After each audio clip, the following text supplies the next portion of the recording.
নমস্কাৰ প্ৰিয় দৰ্শকসকল। হয়, মই ৰোহিত বড়ো উপস্থিত আছোঁ উজনি অসমৰ ডিব্ৰুগড় জিলাৰ অন্তৰ্গত দুলীয়াজান স্থিত বিষ্ণু মন্দিৰ পবিত্ৰ প্ৰাংগণত। হয়, আজি আমি ইয়াত দেখিবলৈ পাইছোঁ গোৰ্খা সন্মিলন ডিব্ৰুগড় জিলাৰ নেতৃত্বত আৰু গোৰ্খা মহিলা প্ৰকোষ্ঠৰ সহযোগত 10 দিনীয়া লোকনৃত্য সাংস্কৃতিক কৰ্মশালা আয়োজন কৰিছে। হয়, আমাৰ দৰ্শকক আমি কিছু সামূহিক পৰিৱেশ দেখাবলৈ আমি যত্ন কৰি আছোঁ।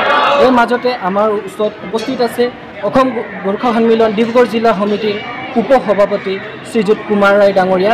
তেখেতৰ পৰা আমি কিছু বাৰ্তালাপ কৰিম। হয় ডাঙৰীয়া, পোনপ্ৰথমতে আপোনাক আমি স্বাগতম জনাইছোঁ। ধন্যবাদ থাকিল আপোনালোকক। হয়, কি ক'ব খোজে আপোনালোকে, কি বিষয় লৈ আজি ইয়াত কৰ্মশালা আপোনালোকে আয়োজন কৰিছে? আমাৰ ডিব্ৰুগড় জিলা গোৰ্খা সন্মিলনৰ দীৰ্ঘদিনীয়া এটা সপোন এটা আছিল যে আমাৰ এই ডিব্ৰুগড় জিলাৰ অন্তৰ্গত আমাৰ যিমানখিনি গোৰ্খা জনগোষ্ঠী বসবাস কৰি আছে তেখেতসকলক গোৰ্খা জনগোষ্ঠীৰ সাংস্কৃতিক কৰ্মশালা আমি কৰিবলৈ বহুত দিন এটা সপোন এটা আছিল। সেয়েহে আমি সভাত আলোচনা কৰি আমি সিদ্ধান্ত এটা ল'লোঁ যে আমি সংগঠনে এই দায়িত্বটো লৈ আগবাঢ়ি যাম, কিন্তু আমাৰ সহযোগ লাগিব। আমি অসম চৰকাৰৰ সাংস্কৃতিক বিভাগৰ মন্ত্ৰী ডাঙৰীয়াৰ লগত আমি যোগাযোগ কৰিলোঁ। তেখেতে আমাক যথেষ্টখিনি সহায় কৰিছে। সেই সহায় মৰ্মে আমি ডিব্ৰুগড় ডিষ্ট্ৰিক্টৰ অন্তৰ্গত যিমানখিনি গোৰ্খা সন্মিলনৰ ব্ৰাঞ্চ আছে আমি চব জেগাত গৈ মিটিং পাতি এটা চবৰ লগতে সহায় বিচাৰি চবেই আমাক সহায় কৰিছে। আৰু এই মাহৰ 19 তাৰিখৰ পৰা আমাৰ 29 তাৰিখলৈকে 10 দিনীয়া কৰ্মশালা আয়োজন কৰা হৈছে। হয়তো 2-এদিন বাঢ়িব পাৰে, কিন্তু গোটেইখিনি যিমানখিনি আমাৰ ডিষ্ট্ৰিক্টৰ অন্তৰ্গত যোনখিনি শাখা আছে চবেই আমাক সহযোগ কৰিছে।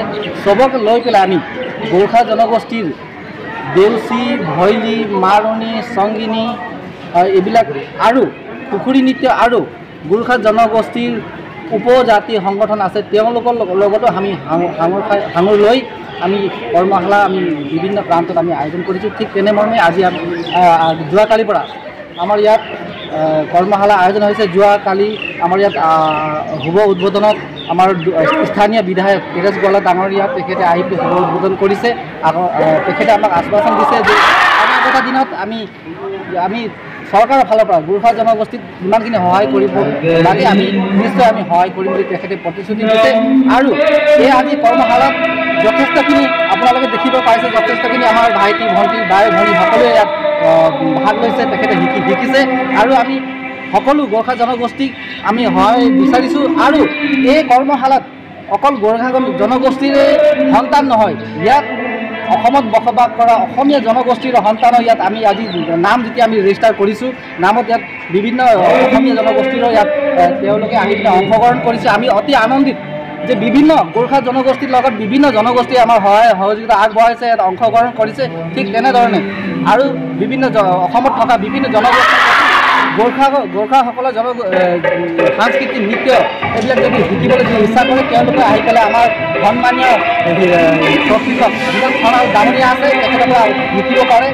আৰু অনাগত দিনত আমি গোৰ্খা জনগোষ্ঠীৰ এই কাৰ্যসূচীটো আমি বিশ্ব দৰবাৰত আমি চেষ্টা কৰি আছোঁ আৰু সকলো ৰাইজ সহযোগিতা আগবঢ়াবলৈ কাৰণে আমি অনুৰোধ জনাইছোঁ। হয় ডাঙৰীয়া, এই কৰ্মশালাৰ প্লেটফৰ্মৰ যোগেদি গোৰ্খাসকলৰ দীৰ্ঘদিনীয়া দাবী চলি আছিল, গোৰ্খা অট'নমাছ কাউন্সিল, হয়তো আজি গোৰ্খা সন্মিলন হৈ মেলি আজি এই কৰ্মশালাৰ প্লেটফৰ্মৰ পৰা আপুনি অসম চৰকাৰক কি ধৰণৰ দাবী জনাব খুজিছে?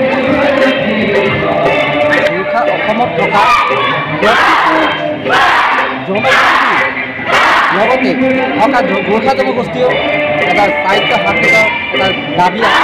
ঠিক তেনেমতে আমাৰ গোৰ্খা সন্মিলনৰ এটা দাবী আছে। অসমত থকা যিমানখিনি আমি গোৰ্খাসকল আছোঁ সকলোৱে আমি দাবী জনাইছোঁ। সংগঠনৰ ফালৰ পৰা দাবী আছে যে অসমত আমাৰ যেনে বিভিন্ন জাতীয় সংগঠনবিলাকে দাবী কৰিছে বা পাইছে, কিছুমান জেগাত পৰিষদ পাইছে, ঠিক তেনেদৰে আমাৰ গোৰ্খা জনগোষ্ঠীয় সাহিত্য শাসনটো হোৱাটো আমি বিচাৰোঁ আৰু চৰকাৰক অনুৰোধ কৰিছোঁ তেখেতলোকে আমাক সুদৃষ্টিৰে এই বিচাৰ কৰি পেলাই আমাক এই জনগোষ্ঠীক উপকৃত কৰিবলৈ কাৰণে মই অনুৰোধ জনাইছোঁ। ধন্যবাদ।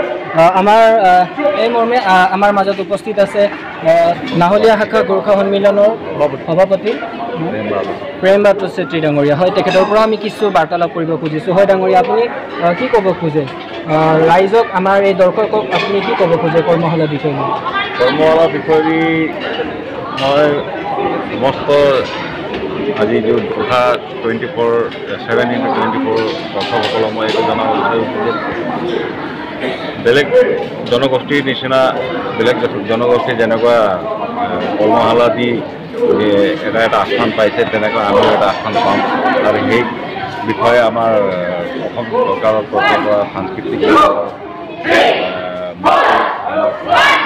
যথেষ্ট সহায় কৰিছে আৰু যোৱাকালি আমাৰ উদ্বোধন হ'ল আজি দ্বিতীয় দিন হয় আজিও আমাৰ কৰ্মশালা ধুনীয়াকৈ আগবাঢ়ি আছে আৰু বাকী যিমান দিনৰ কাৰণে আমাৰ কৰ্মশালা এই বাকী দিনটো ধুনীয়াকৈ এনেকুৱাই হৈ যাওক বুলি মই আশা ৰাখিছোঁ আৰু চবেই আমাক এই কাজৰ আমাক সহায় সহযোগ কৰে যেন বুলি আমি আশা ৰাখিছোঁ ইমান কৈ মই এয়া আছিল গোৰ্খা সন্মিলন নাহলীয়া শাখা সমিতিৰ সভাপতি তেখেতৰ পৰা আমি কিছু বাৰ্তালাপ কৰিলোঁ হয় প্ৰিয় দৰ্শকসকল আপোনালোকে ইতিমধ্যে দেখিবলৈ পাইছে ইয়াত খুকুৰী নৃত্য অতি সুন্দৰভাৱে আয়োজন কৰিছে শিকি আছে কৰ্মশালা শিকি আছে আমিও টাইম 60 অসমৰ ফালৰ পৰা সকলো ৰাইজক আমি আহ্বান কৰিব খুজিছোঁ আহক ৰাইজ আপোনালোকেও দলে বলে ওলাই আহি এই কৰ্মশালাত আপোনালোকেও সহযোগ কৰক অংশগ্ৰহণ কৰক আৰু গোৰ্খা সন্মিলনকো সহায় সহযোগিতা কৰি এই লোকনৃত্য সাংস্কৃতিক যোনখন লোকনৃত্য মাৰুনী নৃত্য ইয়াত আয়োজন কৰিব শিকাবলৈ কৰ্মশালা যোনখন আয়োজন কৰিছে এই বিশ্ব দৰবাৰলৈকে তেওঁলোকে গঢ়ি তুলিব বুলি আমি টাইম